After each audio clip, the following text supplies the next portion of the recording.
এমনকি আমি নিজেও দেখেছি অনেক মসজিদে বেত রাখা হয় বাচ্চাদের মারার জন্য। আসসালামু আলাইকুম ওয়া রাহমাতুল্লাহি ওয়া বারাকাতুহু। সম্মানিত ভাইরা, একটি গুরুত্বপূর্ণ বিষয় আপনাদের সাথে একটু শেয়ার করতে চাই। বিষয়টা হলো এই যে আমি অসংখ্য মসজিদে একটি দৃশ্য দেখেছি।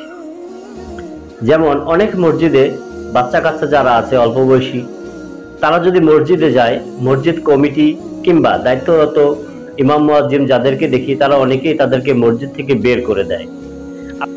আবার দেখা যাচ্ছে ওই অল্প বয়সী সন্তানরা যদি মসজিদের সামনের কাতারে দাঁড়ায়, তাহলে তাদেরকে বের করে পিছনের কাতারে পাঠিয়ে দেওয়া হয়। তার মানে এদেরকে এক প্রকার নামাজের দিকে আগ্রহী করা তো দূরের কথা, তাদের ভিতরে যাতে নামাজ নিয়ে একটা অনীহা চলে আসে, এরকম একটা পরিবেশ আমরা গড়ে তুলি। কিন্তু এটা কি আসলে কাম্য কিনা, বা এটা কি আমাদের উচিত কিনা, বা এটা কি শরিয়া সম্মত কিনা, এই বিষয়টা কি আমরা কখনো ভেবেছি? আপনি দেখেন, যখন সামান্য একটা বিষয় বলি, যখন কোনো বড় নেতা, মন্ত্রী, এমপি, প্রধানমন্ত্রী তারা যখন এলাকায় আসে, আমরা কি করি?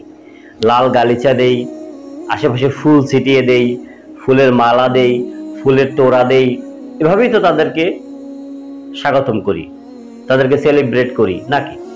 হ্যাঁ, কিন্তু কেন করি? আমরা কি ময়লা কোনো কিছু দিয়া, দুর্গন্ধ জাতীয় কোনো কিছু দিয়ে তাদেরকে স্বাগতম জানাই? না। তো বাচ্চারা হলো ফুলের মতো ফুটফুটে, পবিত্র, নিষ্পাপ। তাদেরকে যদি আমরা সামনে দেই, তাদেরকে যদি সাথে করে নিয়ে আসি, তাতে তো আমাদের মর্যাদা আরো বাড়ার কথা। তাদেরকে আমরা কেন পিছনে কাতারে দেই? তাদেরকে আমরা কেন মসজিদ থেকে বের করে দেই? এমনকি আমি নিজেও দেখেছি অনেক মসজিদে বেত রাখা হয় বাচ্চাদের মারার জন্য। এটা কি উচিত? বেত রাখা হয় বাচ্চাদের মারার জন্য মসজিদে আসলে। আপনি নিজে হয়তো পারেন না আপনার সন্তানকে মসজিদে নিতে, কিন্তু যারা পারে, যারা পাঠায়, তাদের বাচ্চাদেরকে মসজিদ থেকে বের করে দেওয়ার অধিকার কি আপনার আমার আছে? আর সবচেয়ে ভয়ানক একটা সতর্কবাণী আপনাকে বলে দিই, সেটা হলো আল্লাহ রাসূল সাল্লাল্লাহু আলাইহি সাল্লাম ইমাম হাসান হোসেনকে সাথে করে নিয়ে মসজিদে যেতেন। ইমাম হাসান হোসেন কাতারের মাঝখান থেকে দৌড়দৌড়ি করতেন, মসজিদের ভিতরে কাতারের মাঝখান থেকে দৌড়দৌড়ি করতেন। অনেক সময় কাঁধে উঠতেন, ঝুলতেন গলা ধরে নামাজের ভিতরে। তো সাহাবারা কি বিরক্ত হতেন না? রাসূল পাক সাল্লাল্লাহু আলাইহি ওয়াসাল্লাম কি বিরক্ত হতেন না? নাউজুবিল্লাহ, তারা বিরক্ত হতেন না, বরঞ্চ তারা খুশি হতেন। সাহাবারা বাচ্চাদেরকে সাথে করে মসজিদে নিয়ে আসতেন। আমরা মসজিদ থেকে বের করে দেওয়ার এই যে প্রথাটা কায়েম করে ফেলেছি, এখান থেকে আমাদেরকে ফিরে আসতে হবে।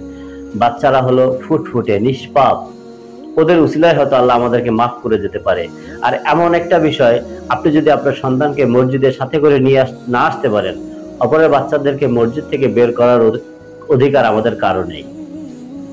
আসসালামু আলাইকুম ওয়া রাহমাতুল্লাহি ওয়া বারাকাতুহু।